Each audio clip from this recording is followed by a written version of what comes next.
Well, this next interview deals with ourselves, the national broadcaster. Yesterday, the High Court in Pretoria ruled that the Minister of Communications may not appoint senior staff at the South African Broadcasting Corporation. Now, this comes after the incumbent Minister of Communications, Nomvula Mokonyane, had brought an application for leave to appeal Judge Elias Matojane's ruling in October 2017. Now, both the SABC Board and the Office of the Minister will be releasing statements today. We are joined, however, right now by Thandi Smith, who is the chairperson of Save Our SABC Coalition, or SOS. Welcome, Thandi. Hi, thanks for having me this morning. So firstly, your reaction to this judgment. I mean, you've worked long and hard at it. Yeah, I mean, obviously we're absolutely ecstatic about the judgment. SOS has been around for almost 10 years now, and we've been, it's moments like this that give us purpose to do the work that we do. For a High Court ruling to remove powers of the Minister and the interference of the Board is unbelievable. It's brilliant. Any other highlights from that judgment for you? Well, I think that it points out that the issues that have been plaguing the SABC over the last couple of years. I think that, we advocate for accountability mechanisms, we advocate for good governance and transparency, and those are the issues that were brought up in the judgment. And so it reinforces that we're on the right track. We're definitely not there yet. I think we've been seeing massive changes and improvements in the SABC, and we've seen a board that is actually taking action. But again, it reinforces that there were structural problems, and it reinforces that the dangers of political interference and ministerial interference in a public broadcaster are that dire.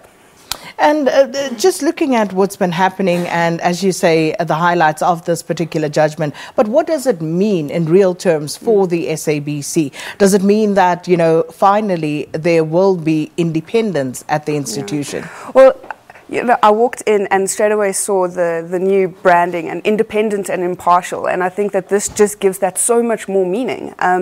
What it really means is that the board has the powers to hire and remove executive members of senior management, and we're talking about the GCO, we're talking about the COO, as well as the CFO.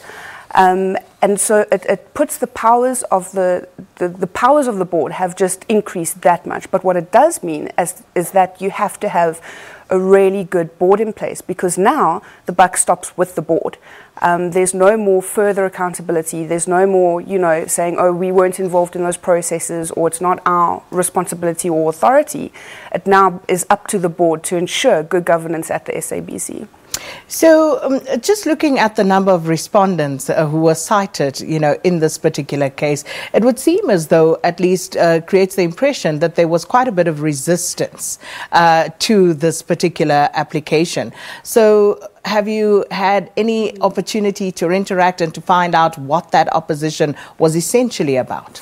Well, I mean, what we need to remember is that this case began in 2015. It's not something that happened very quickly. It was, legal back and forth for 2-3 years now.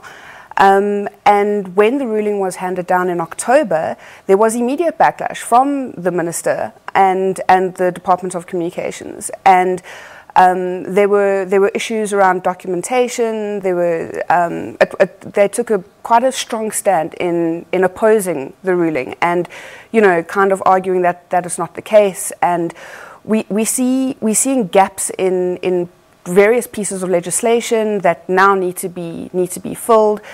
And the simple fact that the Minister brought forward this leave to appeal really shows that they really wanted to keep that power, and why fight against the independence of a public broadcaster? I think that speaks volumes.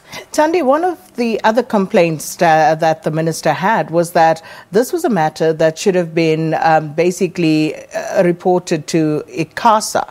Why then did you decide to go the legal route and take it to the courts? Well, because we're dealing with issues of the MOI, the Memorandum of Incorporation, and that's between the SABC and the Minister itself.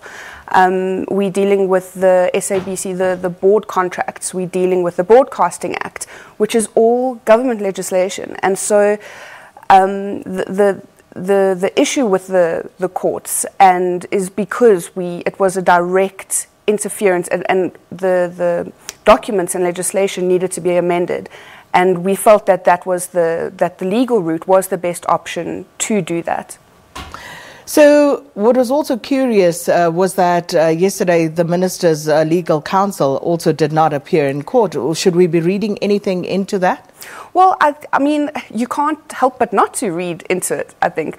It obviously, made our case far easier to argue, I think. But it also just shows if you could say what could be assumed, the lack of interest in we don't, well, let me say, we don't have an answer as to why there was no legal representation in court.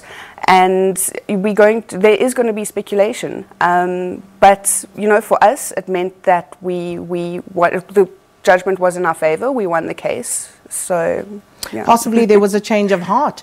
But, I suspect we will know sooner rather than later, because the minister and the SABC have indicated that they will be releasing statements later today. So exactly. We'll await that. Yeah, we'll await that and take it from there. Absolutely. We're going to go to a short break, and when we come back, we continue this discussion. Very important one for us here at the SABC, and of course for all South Africans, because this is, after all, a public broadcaster.